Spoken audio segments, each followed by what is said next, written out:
तब उनको शांति मिली। ये अब जो नहीं जानते, अभी से मेरा चैनल है, उसके ऊपर ओके करो, सब्सक्राइब करो और मेरे से जुड़े रहो।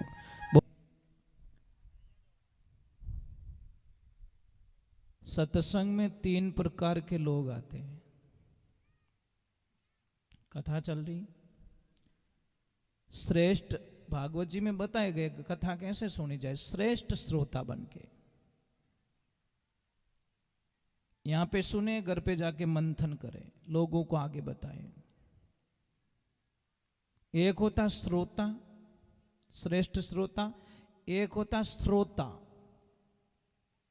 जो सिर्फ की इनकी कमियां काटने वास्ते आवे। समझ में आई नहीं? वो आसन ठीक नहीं लगे, वो माइक ही ठीक नहीं लगे, वो बायडो अटे क्यों रो पियो, मतलब उन्हें दिमाग में एज कैसी तो। और एक आता सोता, घरे टाबर तंग करे, कथा में आए धाप नींद लेवे। कई लोगों को मैंने देखा है लास्ट में इठा पड़े आरती टाइम में, आरती होगी धू कटे हो, कह रहे मैं तो थोड़ी आंख मिल गई, एडी मिली जो 4 घंटों पासी खुली। कई लोगों को कथा में नींद बड़ी आनंद आती है। बोलो, घर पे थोड़ा सा एक कप बज जाए ना साहब, वहां पे चिल्लाना शुरू कर देते हैं, अरे आवाज आ रही, मेरी नींद टूट रही है, अटे इतना बड़ा बड़ बाजे तो घोर खोच खड़ा खड़, पता नहीं क्या कारण है, इतना रस नींद का।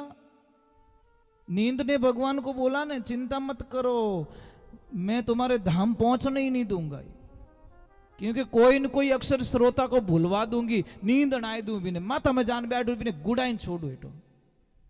तो नींद भी अपनी जगह काम करती है महाराज। तो कोई सत्संग चल रही, कथा चल रही, बड़ा आनंद आ रहा था, तो कोई बाई जी बैठे थे, भगवान की भक्ति में आनंद, धीरे धीरे धीरे दुनिया का कनेक्शन।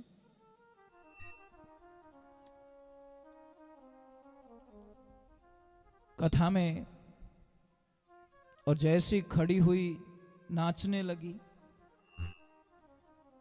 और साहब ऐसी नाची, ससुराल था वहां पे, आई तो घूंघट में, अपन ऐसी नाची कि ओढ़नी थी वो गिर गई नीचे,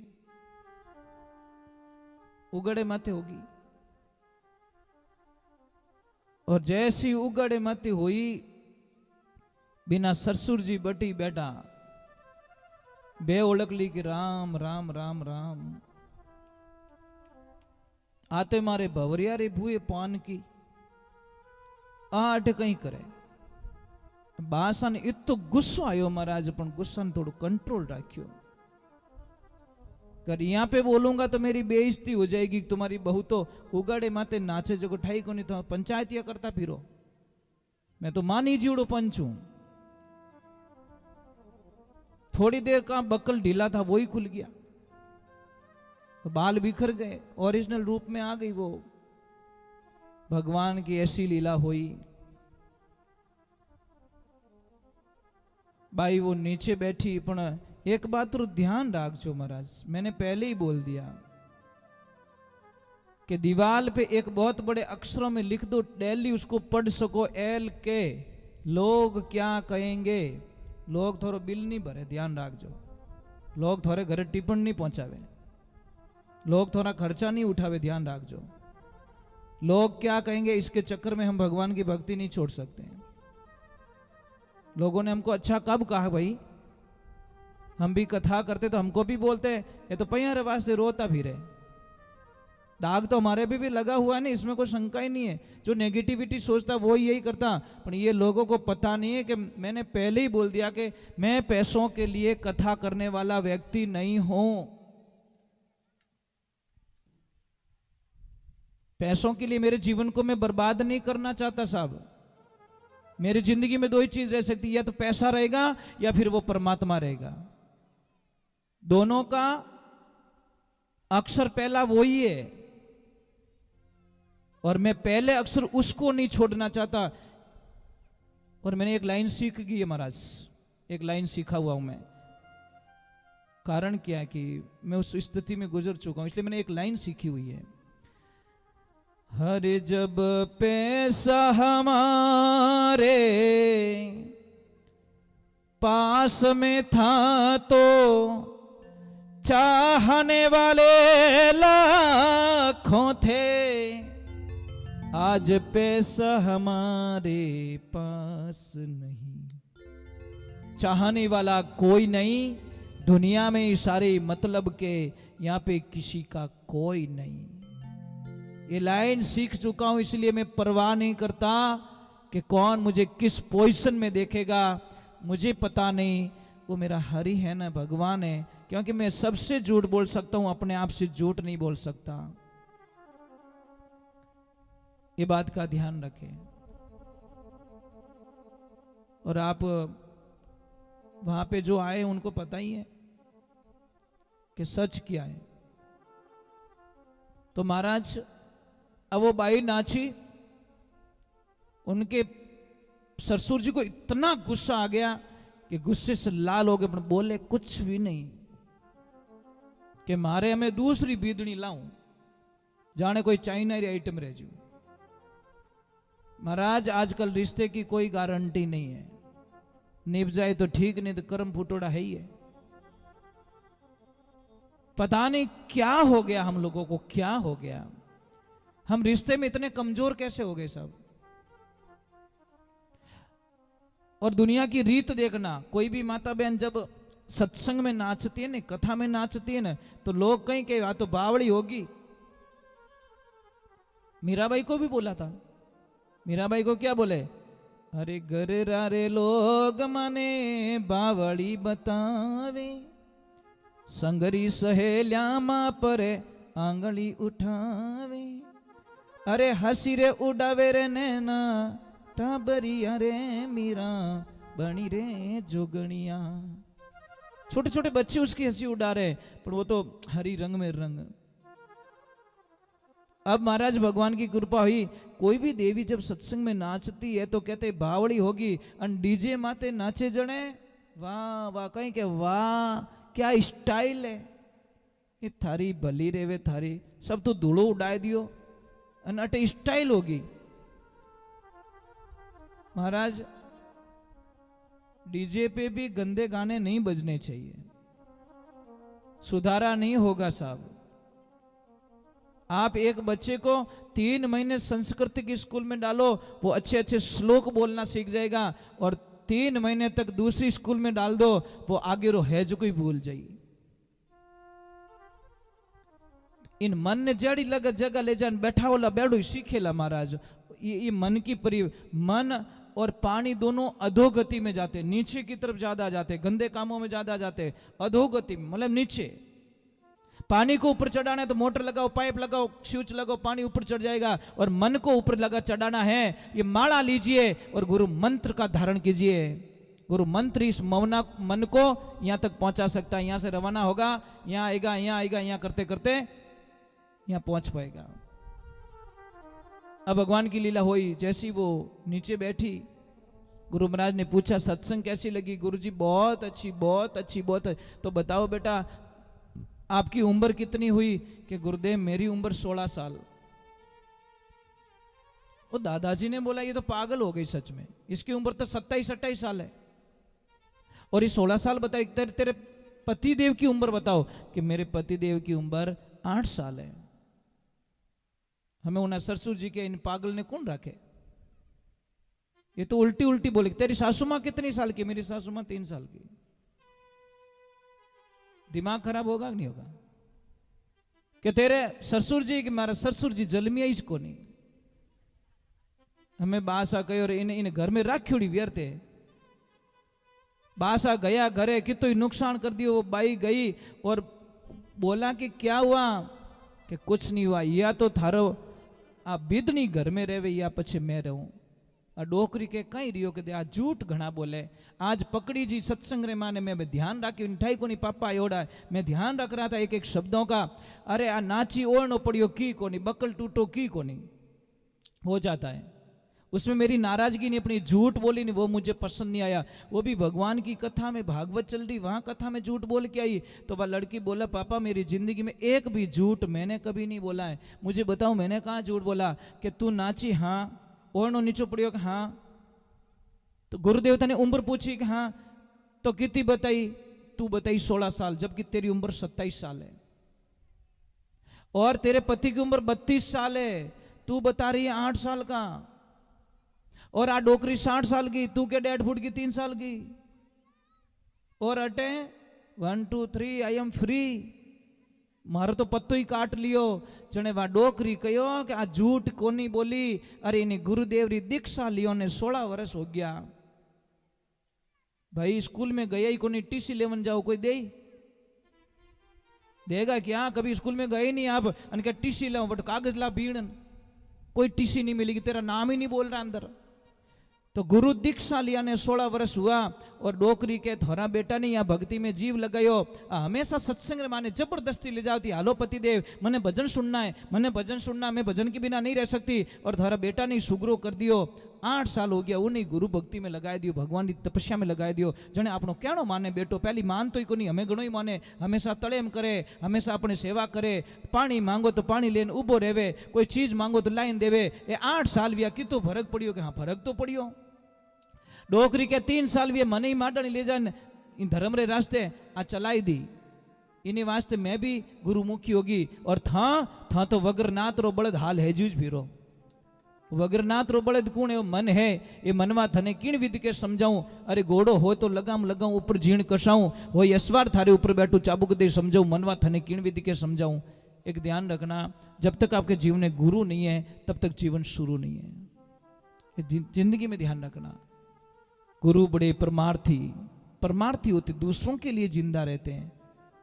हम कोई भी शास्त्र में अच्छी बात पढ़ते हैं, आप लोगों तक शेयर करते हैं। क्यों करते? हो सकता है 1000 में से 999 को वो चीज काम नहीं आएगी, पर एक को तो काम आएगी, किसी एक को तो काम आ जाएगी। और साहब यहाँ पे जो पहुंचाऊं ना, ये सत्संग की कृपा से पहुंचाऊं मैं। अगर सत्संग की कृपा नहीं होती तो मैं आपके दर्शन करने के लिए कभी नहीं आता, क्योंकि मैं आपको नहीं जानता, आप मुझे नहीं जानते हो।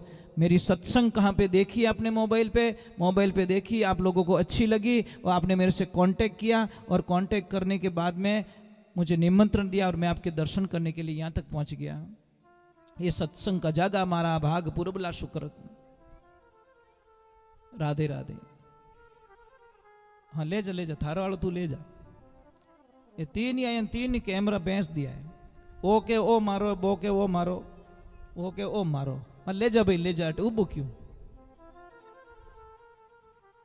ये कलाकार बनी बेटा, ये बेटा नीचे भेजो, नीचे।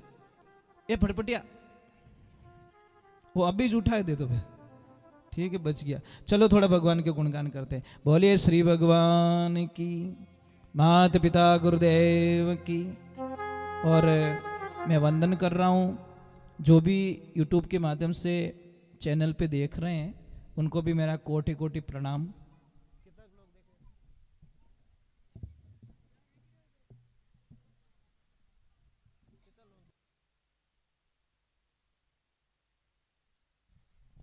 जितने भी महापुरुष देख रहे हैं, आप जुड़े रहिए। मैं आपको कुछ न कुछ बहुत अच्छी राज की बात बताने वाला हूँ। चलो एक बार जयकारा करते हैं श्री भगवान के चरणों में। तो यहाँ पे भागवत जी में एक शब्द का प्रयोग किया गया, सत्यम धीमहि। सत्य ही तप है, सत्य ही जप है, और सत्य ही ईश्वर है। एक ध्यान रखना। तो बहुत ही ये एक छोटी सी बात है महाराज। एप्पल होती ना, एप्पल, उसको डायरेक्टली हम गिलास में नहीं डाल सकते, पर उसका जूस बना के गिलास में डाल सकते हैं। तो जितने भी वेद पुराण है उनका ये जूस है। क्या है? सार। मतलब एक पौधा होता है, पौधे को हम डाली खाएंगे तो वो फल का रस नहीं मिलेगा, पर ये सारे वेद पुराणों का मतलब सारांश यहाँ भरा है। टोटल का फल ये दे दिया एक।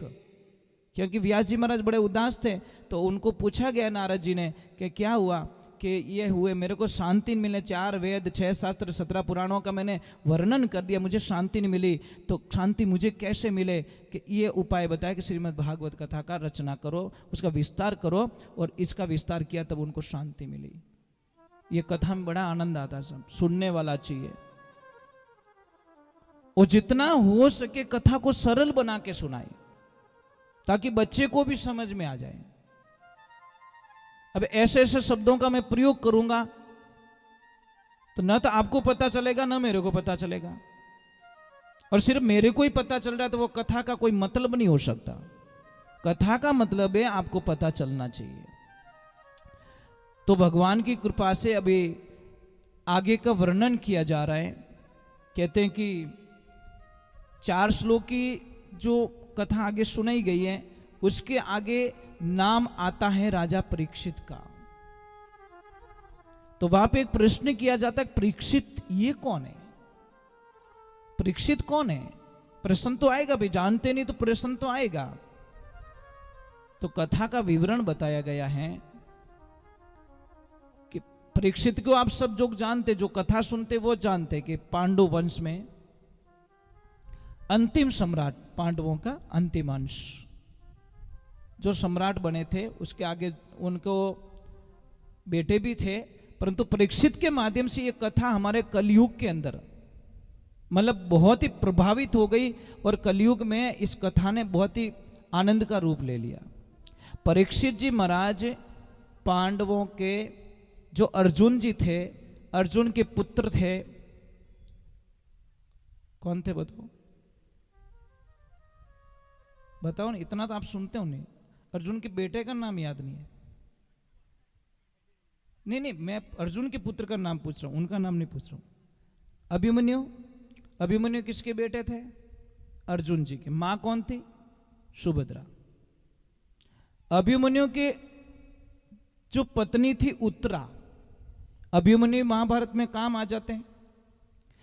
तब उत्तरा गर्भवती थी, और गर्भवती थी और उनके गर्भ में महाराज परीक्षित जी पल रहे थे। आपको पता है कि जब अश्वत्थामा को पता चला कि पांडवों का एक अंश पल रहा है उत्तरा के गर्भ में, तो उसने ब्रह्मास्त्र छोड़ दिया था महाराज उत्तरा के गर्भ को नष्ट करने के लिए, कि मैं पांडवों का बीज ही खत्म कर दूंगा, ना रहेगा बांस न बजेगी बांसुरी।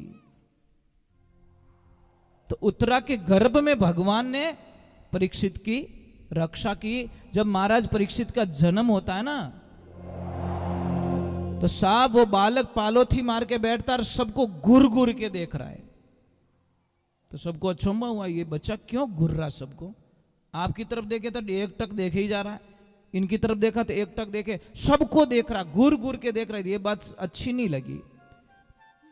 कुंता जी ने बोला कि ये क्या है? महाराज जी वशिष्ठ जी को बोला कि ये क्या है? ये बच्चा सबको घूरता जा रहा है। तब जाके व्यास जी ने ध्यान लगाया कि ये इसलिए घूर रहा है कि मुझे गर्भ में बचाया किसने, मैं उनको देखना चाहता हूं।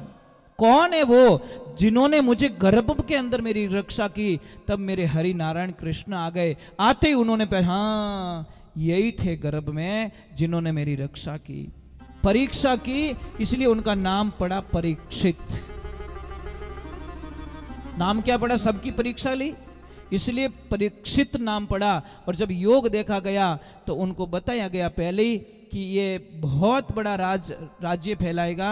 राज्य फैलाने के बाद में कोई ऋषि का अपमान किया जाएगा इनके माध्यम से, और अपमान होने के कारण इनको श्राप मिल जाएगा, और श्राप होने के कारण आगे की लीला चलती रहेगी। श्राप के पीछे भी कोई राज होता है साहब। अब भगवान की कृपा होती है। परीक्षित जी महाराज आनंद से राज कर रहे हैं, आनंद हो रहा है। एक दिन विश्व विजय के लिए निकले, और जैसे ही निकले आगे एक बैल देखा। बैल के 3 पैर कटे हुए, एक पैर था। उसको पूछा कौन है? कि मैं धर्म हूं। और जैसे आगे देखा तो कलयुग का रूप के अंदर प्रकट होके बोला कि मैं कलयुग। तो उन्होंने बोला कि तेरी कोई जरूरत नहीं, यहां पे तू वापस चला जा, मेरे राज में मेरे जीते जी तेरी यहां पे एंट्री नहीं हो सकती। क्योंकि जब पांडव चले गए थे, उनको पता चल गया था कि कृष्ण भगवान ने द्वारका से संदेश भेज दिया है कि अब मैं मेरे लोक को जा रहा हूं और पांडवों आप भी चले जाओ, समय विकराल आने वाला है। संदेश पहले ही दे दिया, क्योंकि अर्जुन जी को पहले ही ये उत्तर दे चुके थे भगवान श्री कृष्ण। अर्जुन जी रास्ते रास्ते जा रहे हैं तो रास्ते में देखा एक कुआं खुदा हुआ। कितना? एक कुआं, और 6 गांव की सप्लाई उस कुएं से हो रही थी। 6 गांव के लोग पानी पी रहे थे। जब उसी मार्ग से वापस आए महाराज, क्या दृश्य होता है। 6 गांव में 6 कुएं खुद गए, पर एक गांव को पानी नहीं मिल पा रहा है।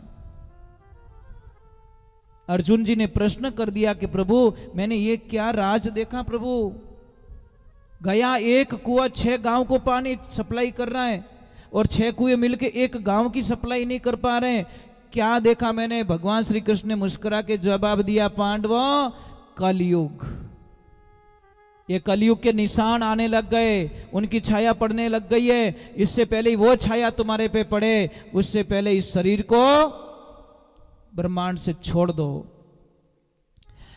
तो कैसे कि कलयुग में देखना, और सत्य है वो बातें कभी झूठी नहीं हुई, कलयुग में एक बाप के अगर 6 बेटे हैं तो बाप की इतनी ताकत बताइए साहब कि वो 6 बेटों को पढ़ा देगा, उनको खाना खिला देगा, उनके कपड़े लाके दे देगा, 6 की शादी करवा देगा। पर कलयुग में 6 बेटों की औकात नहीं है जो एक बाप का पेट भर सके। ये कलयुग के निशान है महाराज। आज 6 वाला दुखी है, 8 वाला भी दुखी और 1 वाला भी। 6 की भी ताकत नहीं है। एक बाप ने 6 को तो बड़ा कर दिया, पाल दिया, पोस दिया, परंतु 6 की ताकत नहीं है जो एक पिता का पेट भर सके। कलयुग की पक्की निशानी है। वो तो के वो करी, वो के वो करी, वो के वो करी। ऐसे ही चक्कर में कोई 4 बेटे थे, करोड़पति थे। पिता ने पूरी जिंदगी अपनी जमीन वगैरह गिरवी रख के चारों को फैक्ट्रियां चालू कराई, करोड़पति बना दिया बेटों को। अब वो बाहर रहते हैं, भगवान की कृपा हुई, पिताजी का देहांत हो जाता है। जब वो आते हैं साहब तो क्रियाक्रम के 12 दिन जैसे ही निकल गए, जब समाज का काम करके वापस जा रहे थे तो माँ बच गई। माँ को साथ में बाहर ले जाना जरूरी था, अकेले नहीं छोड़ सकते। तो सबसे बड़ी वाली बहू ने पति को बोल दिया, देखो पतिदेव इन डोकरी हाथ मत लीजो, मैं घर में नहीं रखूला, मारे नहीं ने 36 आंकड़ो है, मारे जमीज को नहीं, मारे हो जी आते। सेकंड वाली बोली कि नहीं पतिदेव को देखो मैं भी ऑफिस जाती हूं और यहाँ ले जो मती। तीसरी बोली कि मारे तो घर छोटो है, और चौथोड़ी थोड़ी ज्यादा पड़ी होड़ी कि please I don't like, I not accept. मारा हाउजी तो काला गणा, मारे बंगलो कितु बढ़िया बनी ओडो बटे बैठी। मारी फ्रेंड्स पूछी आ कौन है, तो मैं जवाब कहीं देऊं, नहीं नहीं नहीं लीजो ही मती भूल में। सच में चारों भाइयों के आंखों में आंसू आ गए, रोने लगे चारों कि वारे किरतार वाह, मेरी माँ ने हमको जन्म दिया, हमको पाला पोसा बड़ा किया, पर किसी गांव में जाके नहीं पूछा कि मारा बेटा ने खानो खिलानो है कि नहीं है, मारा बेटा ने पढ़ानो है कि नहीं है, मारा बेटा ने दूध पिलानो है कि नहीं है, किसी को नहीं पूछा।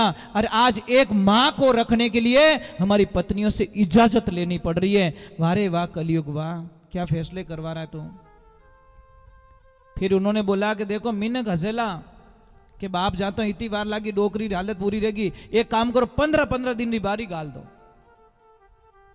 तो सबने बोला कोई बात नहीं, 15-15 दिन के लिए हम रखेंगे, कोई दिक्कत नहीं है। और जैसे ही 15वां दिन होता 16वें दिन सुबह सासू मां बोलती पानी कि नहीं दिन की हो 16वो आगलो घर, अरे मुंडो तो धोवाई दे, नहीं एक लोटो पानी बिगड़ जाओ आगे। एक दिन महाराज संजोग माता जी कहीं मंदिर पे बैठे, एक आदमी आता और बोला माँ प्रसाद ले लो। बोले नहीं बेटा आज मेरा उपवास है। क्यों माँ आज कहनो उपवास? कि बेटा आज 31 तारीख है। कि मैया तारीखों में तो कोई एकाशणो रखे? कि बेटा मुझे रखना पड़ता है, जीण महीना में 30 दिन होवे तो एकाशणो राखने कोई जरूरत नहीं, मिल जाए थोड़ो बहुत ही मिल जावे, पर जीण महीना में एक दिन बत्तो रेवे ने उन दिन मने पूरो दिन खानो नहीं मिले। इन्हें वास्ते मैं एकाशण राकुर मंदिर चली आती हूँ, क्योंकि मुझे पता है कोई देने वाला नहीं है, सब 15 दिन के काउंट में बैठे हैं। तो मैं एक प्रार्थना करता हूं, जो जो बहू सास ससुर की अच्छी पूजा करेगी, अच्छी सेवा करेगी, मैं अभी आपको नहीं बोलूंगा मैं उस बहू को क्या देके जाने वाला हूं, आप कल्पना नहीं कर सकते। उसकी जिंदगी में इतनी अपार खुशियां देंगे जो वो कभी कल्पना भी नहीं कर सकती। मुझे वो बहू चाहिए जो अपने सास ससुर को भगवान मान के पूजा करे बस। अब देखते हैं लास्ट में कौन कौन ऐसी देवियां लिस्ट बना के आती हैं, देखते हैं। झूठी लिस्ट मार कर मत ले जाओ, पहले ही कदू जो हाउ हो रहा आटा काटे वो तो मुंडो ही मत बताई जाओ। जरूरत भी नहीं है साहब, उसकी क्या जरूरत है हमको। पानी बिलोवणो क्यों करूं અને હુકોડા ठूटा ने क्यों पानी पाऊं, लीलू तो होवन वालों है को नहीं। पर जो जो सच्चे मन से सास ससुर को नहीं सताती है, सास ससुर की दिल से सेवा करती हैं, महाराज हमारी भी तपस्या का थोड़ा फल देख लेना।